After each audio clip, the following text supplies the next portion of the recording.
pick up that scaling AD carry, but maybe JDG want to go for a bit of a trade. Normally it is just the trade-off, as we saw in our previous series, of Zeri, Yuumi, and then the Lucian Nami, but JDG might be thinking of throwing a little bit of a curveball in there. I don't expect them to lock this one in. It would be a bit of a strange one, to say the least. It's been locked in, Oisin. Okay. Well, he did deny the cat from EDG this time around. You know, still a lot of ADCs open in this first banning phase, like the Sivir. Very viable, of course. Ezreal's also sneaking his way back into the meta. Also a pretty decent answer into Zeri. The Vi is going to be a very natural response when you first pick the Zeri for the side of EDG. You just have so much lockdown, especially with the Yuumi, where you just have the mobility as well. So it's just good synergy from the side of JDG. But, you know, have to pick an ADC in the next for R3 because they're going to start getting banned out.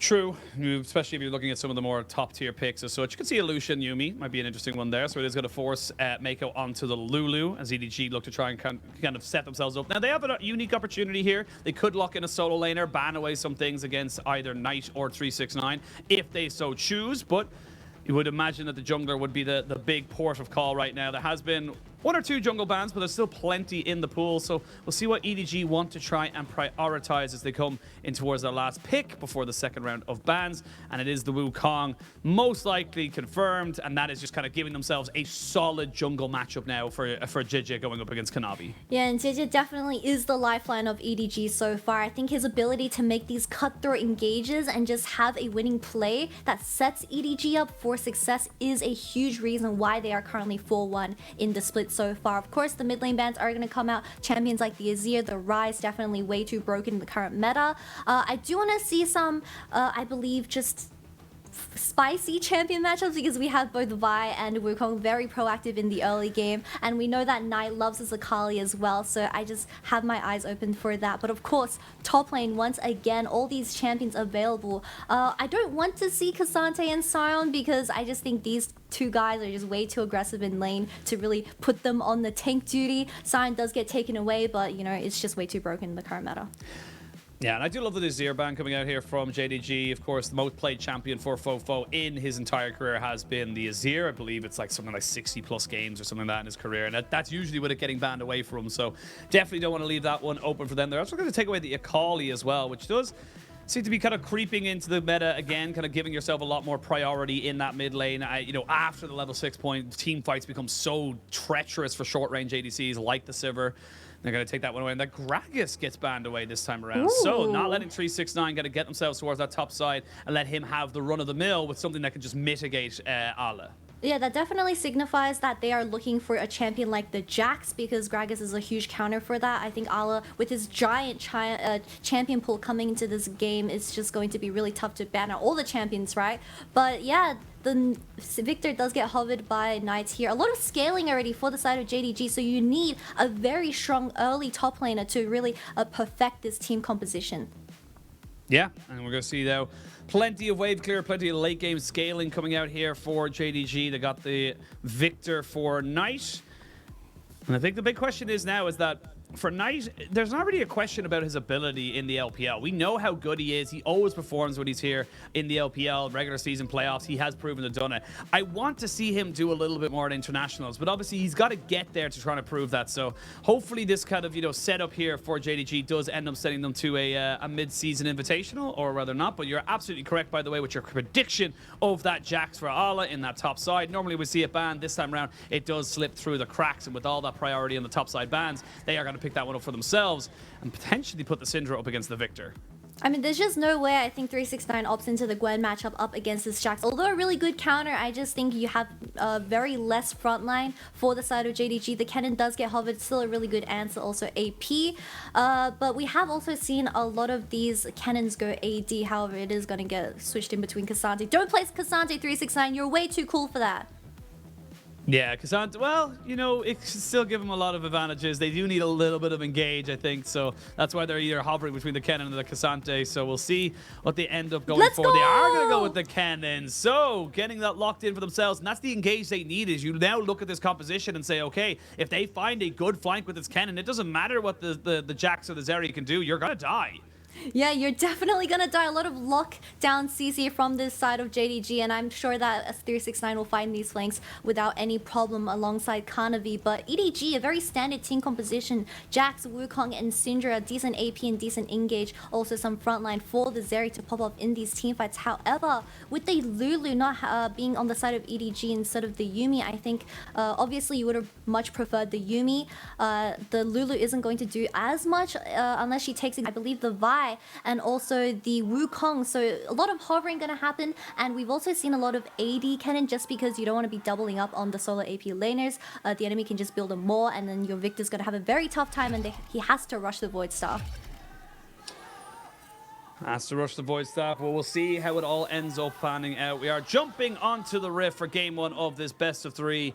Both teams sitting at 4-1, wanting to try and join the top of the table with 5 wins, but plenty of League of Legends to play between now and then. Knight missing, sitting here in this brush on the bot side, seeing if they can maybe get a little bit of a cheeky ward down to get some early vision over. And the important thing about this is that this hasn't been spotted by EDG, so they have no idea that this ward is there. FoFo does the exact same on the other side, so both teams gaining information, but nobody knows that they know that they know.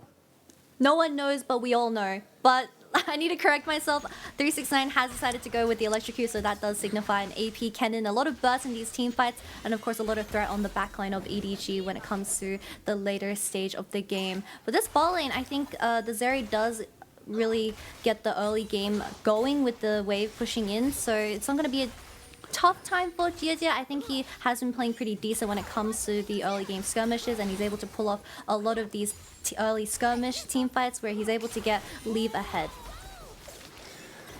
Let's put some supportal combat there. Nice movement there from Meiko to dodge out from the boomerang blades. Doesn't take a unfavorable trade there from the Sivir on the backside of that one there. But yeah, like you said, it is still a Lulu and a Zeri. They should be able to get the pretty much consistent push here, get the early priority on that level 2.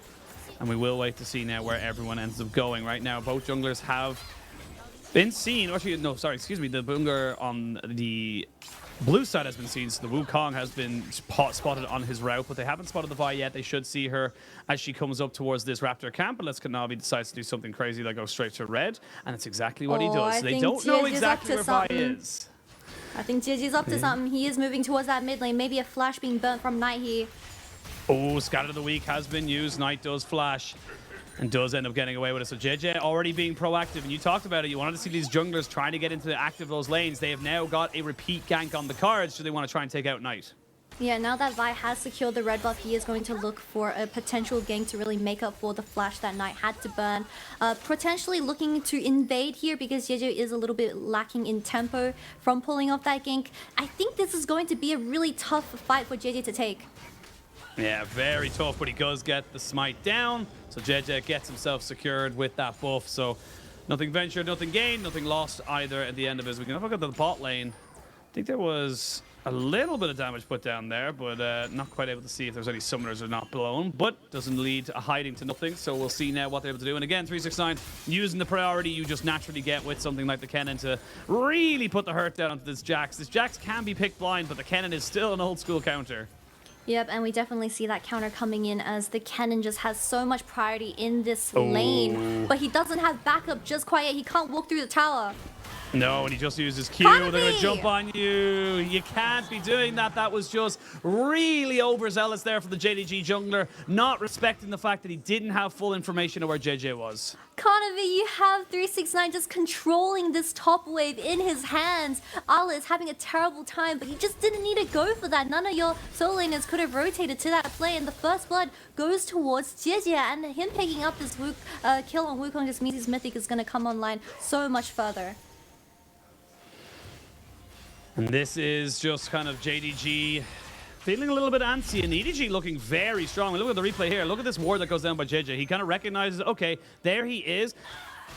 Kanavi does not spot him at all, and it just goes right around. They say, cool, we got a little bit of CC. He's already used his Q because we saw it being charged up. He's dead. Yep, really nice follow-up EQ from Ala, and Kanavi just falls as a response. I think that kill would have been a lot better for Ala with the double buffs going towards the Jax, where he is able to get the sustain, but it's okay, at least they secure the kill. But Jax being solo HP, getting poked out by 369, has to burn the TP here, and this is just going to continue for this topside matchup. But I wanted to focus back down in bot lane, because it's going to be Zeri Yuumi. I know, very boring and very sleeper, but you have to remember that the Yuumi does have the sustain, so if EDG does opt into a bad trade, then the side of JDG is going to be less punishing because you can just heal up with the Yuumi. We'll see if they want to go for it right now. It does look like the front foot of this game is on EDG's setup, as they've got themselves a flash in the mid lane. Could maybe come back for that. We saw obviously a kill on the top side, but Kanavi just getting himself a little bit too far forward without proper information. And it does mean it's a difference between a completed Caulfield's Warhammer and just the components of a couple of swords. So really is going to be a bit of a battle for the war of arms race, I should say, in the jungle setup. As we can see, ooh, Ala, lot of damage there. Just gonna trade it back, but not half as much as he would like to on 369's side, as he hasn't gotten a recall. No ultimate available through. Oh, he hits 6 right now, and Ala has the flash available. However, does he get out?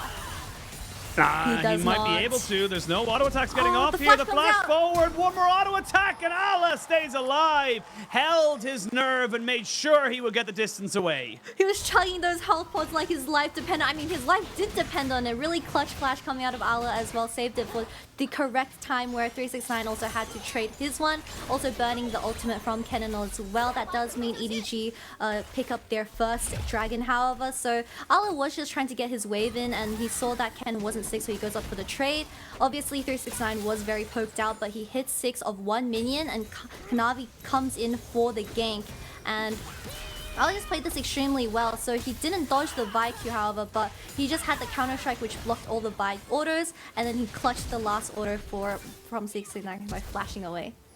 Yeah, really, really well done there by Ala, and keeps himself nice and healthy in this top side, you know, and it was honestly just a little bit of an unfortunate situation for JDG. As I say that, we're going to see Leave taking an exhaust in this bot side, so trade of a heal for an exhaust, not too bad for either bot lane, but again, that was only a Dorn's Blade 369 with that ultimate, so he's really, really fortunate there on the side of EDG that wasn't a first item buy. They weren't able to get that extra damage down, and it does mean that the next few minutes are going to be a little bit more safer for the Ala, because, you know, he knows that 369's flash is down. He knows he doesn't have the Slicing Maelstrom for a couple more seconds, so able to kind of be a bit more relaxed in this top lane. Yep, and of course the first dragon did go towards the side of EDG because they were just having so much jungle pressure going towards this top side matchup. But Kanavi does have the ultimate available now, so he's going to be looking for a lot more plays towards this bottom side of the map. Although Herald is spawning in 10 seconds and your Kennen doesn't have the flash available, so it's going to be pretty tough unless Kanavi finds the correct pick. When we come back into this one here, EDG still living off of the top lane gank, or excuse me, the over aggression from the jungler on the top side, as they have got themselves a tiny little bit of a gold lead. Nice, just has his flashback, so unfortunate Jiejie wasn't able to punish that particular move earlier on, so basically even Stevens now back into that mid lane, as we do see now top lane. This is all kind of coming back into form right now, and I will say that, you know, this has been a guy that I think a lot of people have had some very fair criticisms of over the last few splits. It feels like he is going back towards, especially with the meta the way it is, back towards the setup as Leave jumps himself over the wall. He wants a 1v1 with Ruler. Yeah, they wanted to try and go for this one here. He's been trying to get this 1v1 against Ruler. He wants it to flash away, but I don't think you have the damage. He has a heal, but Ruler cannot survive, and Leave says 1v1 me, bro, in bot lane. But now we got a top lane. Yeah, there's a little bit more around this. Rift Herald, they're going to jump straight down on the Jiejie, who's just not tanky whatsoever. FoFo just about gets away from the gravity well and keeps himself nice and healthy, but Rift Herald should be going over to JDG. The Vi ultimate just locks down Jiejie, and he wasn't even able to flash away. But of course, the 1v1 in the ADC position, Leave comes out on top, and he was just caught Ruler off guard, even flashing some of the orders. But of course, you can't flash all of them, so Ruler falls as a result of that. The Herald does go towards the side of JDG, getting that pick onto Jiejie, and I would love to see this going towards the side of 369 because he is just going to become a monster when it comes to these late game team fights. I will say I love what Leave did there. Kind of said, look, you're isolated, your Yuumi's up here. We'll have a look at the replay here. He just knows, like, I'm stronger. It doesn't matter that I lost my heal. You're with 2 summoners. I'm still going to beat you. Yeah, really nice W from Leave, and then you can see Ruler trying his dear life to dodge all these Zeri Qs, but he just wasn't able to do it, even flashing and healing in the very end. But once you have the lethal tempo available on Zeri, it's just not going to be enough. And Jiejie gets caught here by the Vi, instant ultimate coming out of Kanavi as well, and he just kind of falls even with the flash ability. So it was a pretty good pick from JDG, and they also get the Herald. Yeah, so in terms of the neutrals, JDG going to be a little bit happier. I'd say Ruler's going to be kicking himself a little bit, letting that one happen here. Jiejie maybe moving in towards the spot or top side. Hasn't spotted out the Kennen just yet. So they don't know exactly where 369 is. Now they do, as Allah was looking to try and make this one work. They were going to fully commit to this one here. Slightly Maelstrom used way before the Wukong can really get involved. No flash at the moment for 369, and he is just going to get burnt down. Nothing he could do about it. Allah now 1-0 and 1. This 369 Kennen top lane pick not bearing the same fruits that maybe people had hoped. Yeah, exactly what we expected coming into this game. Allah vs 369. There's just going to be a lot of action and a lot of jungle pressure coming from both sides, but of course Allah comes out on top and picks up 2 or maybe even 3 plates up against this Kennen. I'm afraid once you get to the later stage of the game, no one can really match up against Jax. Obviously you have the Viktor and Kennen, but once you misplay or maybe misstep and the Jax ease onto you, then you're pretty much dead. Already, we see the solo laners, or sorry, the solo laner of Allah, and of course Leave, who was kind of in a solo lane for a little bit there on the bot side, getting themselves nice early advantages, really doing well right now. And again, it kind of talked about, you mentioned it, just as we came into this, EDG have been one of the better early game teams we've had in the league. They've been very solid at solidifying themselves nice and early. And for JDG, they need to be the ones to try and make this one back. There's going to be the Chaos Storm coming out, but with FoFo here, they're going to try and fully commit to this. The exhaust is good to stop any of the follow-up damage, and Kanavi just not in position right now. FoFo cleans up that kill.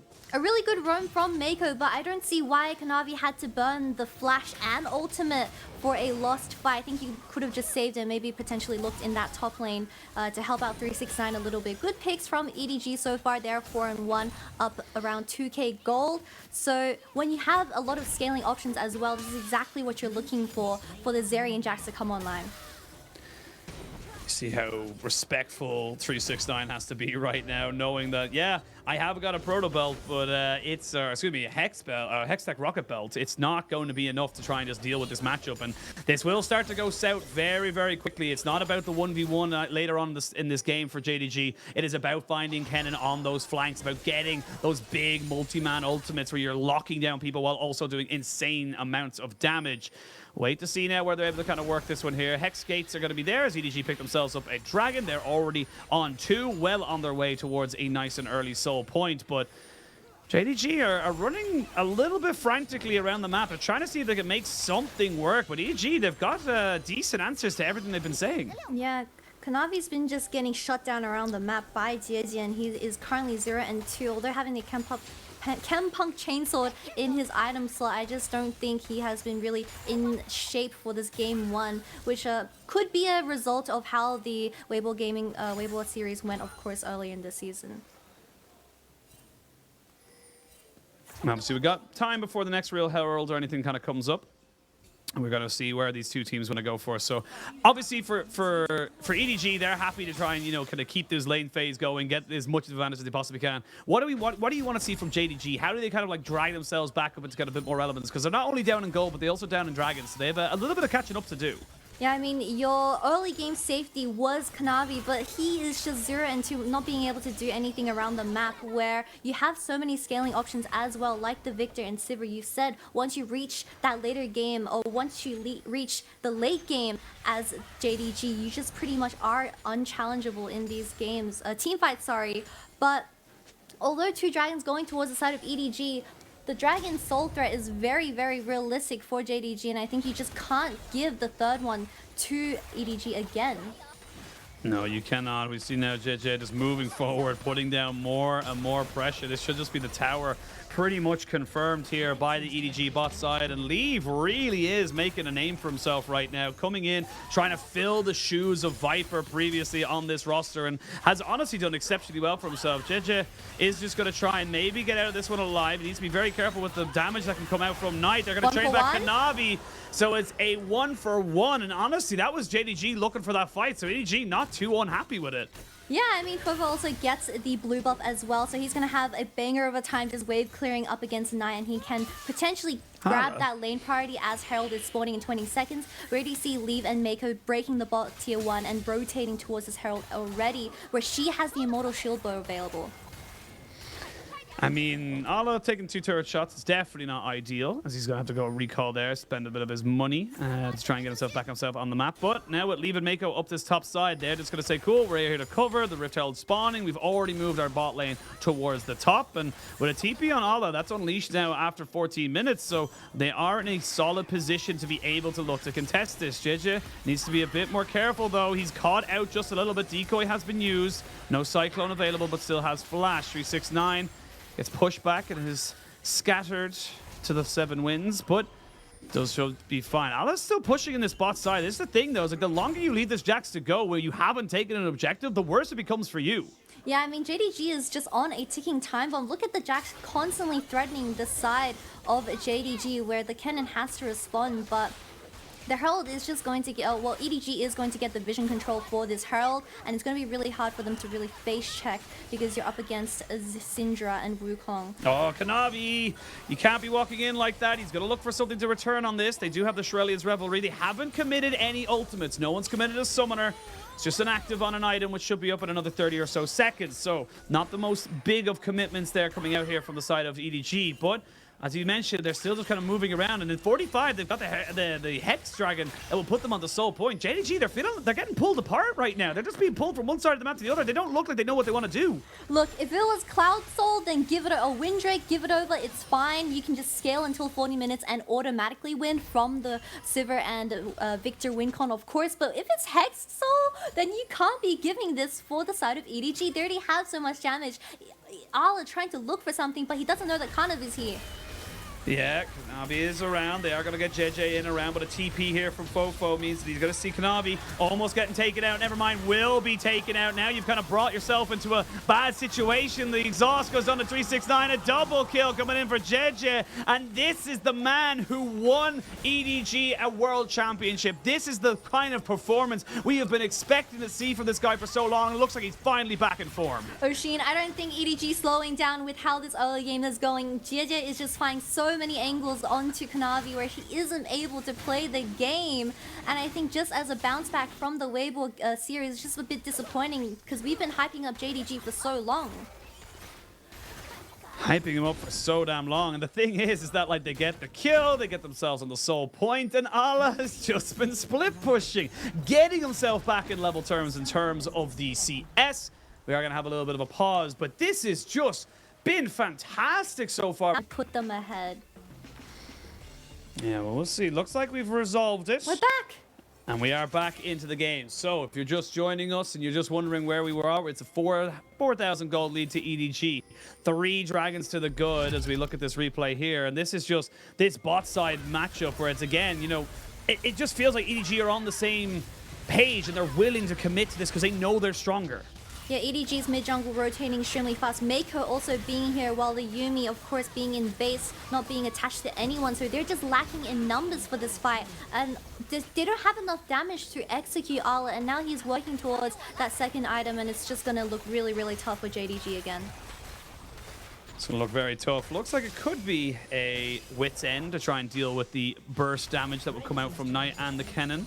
Viktor and such, but now another objective going to be going over to the side of EDG. There's no contest whatsoever from the side of JDG here. They're going to let this one go, so more power to be given to EDG in this first 20 minutes of the game. And you know, we talked about a soul right now. We're looking at a 22, 23-minute soul right now once it's off spawn. So that, with a Hex soul, is going to be so valuable for either of these teams. You need to deny this now as JDG. You need to fight it. And I mean, I don't know if you can or not. I mean, Jiejie is just out here collecting them all. 3 dragons, 2 heralds, 6 out of 7 KP. He is just the all-star coming into this game one. Of course, with the dragon being threatened in 3 minutes, where it will be the Hex Soul for JDG to worry about. I'm afraid that if you don't really start pulling the trigger on this Vi and just get at least a pick before a 5v5, it's going to look so hard in a 5v5. You need to look for a 4v5. Yeah, you need to look for a numbers advantage somewhere as Jiejie now up on that top side gets the ultimate and walks away, doesn't need to commit anything else. Really, really well done. It shows you just how scared they are of Jiejie right now. He's building up towards his Black Cleaver. He's going to have that very soon alongside the Divine Syndra. So this Wukong has kind of sunk under our radar a little bit in terms of the pro players and pro picks, is that it's, you know, you don't want to overextend. You want to go for a Maokai, a Sejuani, some kind of hard engage. And the Wukong's just been like, hey, I've been here the whole time and I'm still really good. Jiejie is just living in 369's wall. He was so paranoid that there was going to be some follow-up from the side of EDG, so he just popped ult instantly. But 369's flash is going to be really crucial for this next dragon fight because he needs to get the flank onto FoFo and leave. But if Syndra plays it correctly, he can just E away the Kennen. Can indeed. Well, looks like JDG found themselves a little bit of a corridor or position to move in towards this mid lane. Jiejie cannot make his move towards that defense, and that tower will fall down. So finally, JDG looking like they're feeling a bit more comfortable, a bit more confident to move forward and make some of these plays. First and second items being completed across the board, and it is going to be very interesting to see now with 2 minutes to the next dragon with Rift Herald in their back pocket. EDG are still in control of this game, and you can see how important they are taking this next fight because Leave just picked up a stopwatch. Yep, and JDG just needs to realistically win one fight for their team composition to come online, but that really depends on how Kanavi and 369 plays these team fights and gets their hands onto the carries of EDG. Like you said, FoFo having the stopwatch and also Leave having the stopwatch available for this next dragon fight just means how important this is. It's also game deciding. Here we go, FoFo TP'd in. We're going to see Kanavi try to move in there with the ultimate, does get it cancelled as both top laners end up TPing in. 369 has the slicing Maelstrom, but he needs to try and make some damage down. No flash and nowhere to go. Meiko takes down to half HP, but he's going to be just fine. They got onto Viktor. That's 2 kills to EDG. This is a minute before Dragon, but definitely not in time, or just in time, I should say, for the Baron. They want everyone. It's a triple kill now for Ala. He's got 2 more in his sights. You can see him. He wants this, but he cannot let the Sivir just ramp up, taking significant damage, turns it back on their head, looking for more, but with a spell shield available, Ruler might think he can have a bit of a fight himself, looking for one more. Ruler, this is an opportunity. You would imagine these health bars are low, but he doesn't have the vision. Go for the dragon. I know the Baron is going in towards the favor of EDG, but you need to at least prevent the dragon because you don't want to be giving both the Dragon Soul and the Baron to EDG because that is just GG for the side of red. And like that team fight, just so much CC from I believe FoFo getting the ultimate down and then pressing his E. It was just a huge zone in that mid lane, and like I've been saying, 369 not having the splash available, he's just getting kited for Leave, and he is just popping off in these team fights. And there's no slicing Maelstrom now either. You're still waiting on big ultimate cooldowns. So right now, JDG, you got to go for this fight. You got to burn this one down. The rest of EDG are moving in. 369 trying to see if he can look for maybe a bit of a flank, but not really in position for it. No, he doesn't, but he doesn't have any way of getting into the fight either. Secured. EDG, get the dragon. EDG, get themselves the team fight, and EDG are going to absolutely decimate JDG in game number 1. Oh shit, I see a light. Do I see a light? Oh, not quite able to make it work. Couple of flashes burned in response. That could have been the power of 369. Gets one, but gets nothing else. Still a Hex Soul. It's still a 7,000 gold lead, and is still EDG in control. I saw the angle, Oisin. I saw 369 getting a pentakill there, but the game is so tough to be the side of JDG. Baron also Hex Soul going into the pockets of Leave, where he is just able to do so much damage, and the JDG champions are just getting one shot. Yeah, you just don't have the survivability. You don't have the durability to be able to sit there and take the damage. And when Ruler just gets jumped on by everyone, look, the Sivir is exceptionally powerful when she hits 4 items. Before then, she is very short range. Have a look at this one here, because again, Kanavi tries to go in, but a great stopwatch from Leave, we highlighted earlier, just saves this entire play. Yeah, the TP does come out of both top laners. Kennen getting his ult down, getting, I believe, 4 people, but of course not having the damage and the flash available, just doesn't reach leave. And by the last tick, he dies already. And of course, huge stun coming out of FoFo as well, just zoning out the entire lane. And Ala is just so incredibly strong where they look for another re-engage, and Rule is dead. Oh, not dead yet. He goes about get himself to safety, but has to use the flash. And yeah, this game feels like EDG are just absolutely no way in hell they're going to be able to let this one go. And again, just having that Hex Soul just adds more and more pressure. Now, 45 seconds left on this Baron buff to go. And I will say that when you take an early Soul, it does open the opportunity for an Elder flip, but it does feel like EDG are just in such total control. It's going to be so difficult to really make this one work. As you can see the in-game replay, it's just he just walks in and you shouldn't have walked in. Can't even walk into your own jungle, Ruler. Sorry about that one, mate. But look, just look at the pure level difference between the ADCs. Ruler level 12, Leave level 14, and these Baron minions are going to keep coming in. I mean, if you hold off for long enough, I believe Viktor and Sivir they do have the wave clear to really stall the game. But once one person gets picked off for some random reason, then the game is pretty much over. I mean, yeah, I'm going to call a spade right now because Kanavi has had a very unfortunate game. 0 and 6 on this Vi right now. And look, I don't have a problem with you giving away a couple of kills. I don't have a problem with you maybe going a bit too far deep, but you got to get something off the back of it. Now, Jiejie going to have Flash available for him in a couple of seconds, but does have to use the Cyclone. Nice little movement here from JDG, and this is all they can do. This is literally all they can do right now is just try and find a little pocket of unwarded jungle, unwarded division where they could get themselves that opportunity to kill someone off. Oisin does a big, scary purple monster in the side lane, so they have to force a 4v5 Victorian before this Jax just starts killing all the side lane towers. 369 can't handle the amount of pressure that Ala is putting out on this Jax, where either you pick the Jax or you pick the 4v5. For a second there, I thought the Baron had joined the side of EDG, and I was like, oh, sick. Let's have a new bit of RNG to come into this one game as you kind of take themselves forward. But yes, I agree. The Jax is becoming unstoppable. Hull breaker now in his inventory, and he is starting to become undealable. You're going to have to find, like you mentioned it earlier, JDG, they need to find a 5v4 where the Jax is no longer involved, where they're able to try and get someone bursted down, preferably the Zeri, before the fight really actually happens. It's not impossible. We've definitely seen bigger comebacks before, but it is very improbable. They need to make sure that everything goes in their way, and one of the big things they would love to have is level 16 onto the Kennen and onto the Viktor. Yep, we are still one level away, but Ala has picked up a Hull breaker for his third item, also a stopwatch, so he is going to become an absolute menace in the side lane, where both Baron and Elder are going to be spawning in 1 and 30 seconds very, very soon. So EDG, so much map freedom where they're able to just plant the vision down, and JDG can't respond unless they face check, but Kanavi already 6-0. He doesn't want to be 6-0-7, sorry. Yeah, it's not been a good time right now for the JDG jungler, but EDG now moving themselves back into it. Ally has picked himself up a stopwatch. Important to know, Leave did have a stopwatch for that last one. Oh, Ruler, you need to move towards your team here.